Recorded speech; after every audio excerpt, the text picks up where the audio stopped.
العربيه زي ما انتم شايفين ضخمه كبيره عائليه من الدرجه الاولى، وده اللي انتم هتكتشفوه لما تيجي تدخلوا العربيه من جوه في الصالون الداخلي من جوه في المساحات الواسعه والهايله. وما تيجي تقعد في العربيه هتكتشف ده بنفسك. وعلى الرغم انها متصنفه من فئه العربيات الاس يو في الميديوم سايز 5 سيتس، الا انها كانت ينفع تتعمل 7 سيتس. العربيه خطوطها قويه وحاده متميزه جدا ومتناسقه جدا، بتجمع ما بين الشكل الانيق والشكل الرياضي القوي. بص كده على الواجهه الاماميه للعربيه، هتلاقي فعلا الخطوط دي بتبقى موجوده دايما في العربيه الجيب.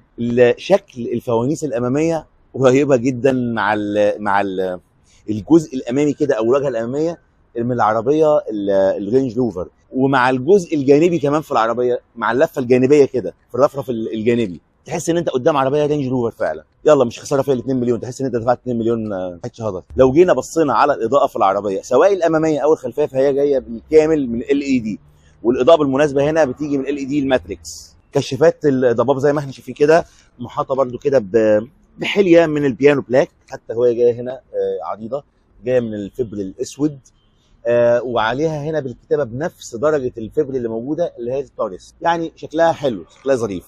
ده غير بقى برضه زي ما قلت لكم هنا الفتحات اللي شبه فتحات او الحليات اللي موجوده زي اللي موجوده في العربيه الجيب.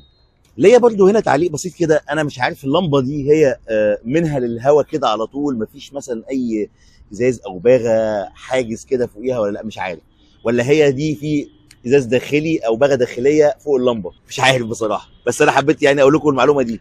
انا كده مش عارف اللمبه دي الليد ده او اللمبه الليد دي هي منها للهواء كده على طول ولا في حاجه حاميها، مش عارف. زي ما انتم شفتوا العربيه حجمها ضخم كبيره. ابعاد العربيه بقى هنلاقي ان العربيه جايه بالطول كلي 4 متر 70، عرض العربيه متر 89، ارتفاع العربيه متر 71. ارتفاع العتب طبعا زي ما انتم شايفين كده العربيه عاليه، ارتفاع العتب 19 سم. طول قاعده العجلات 2 متر 68.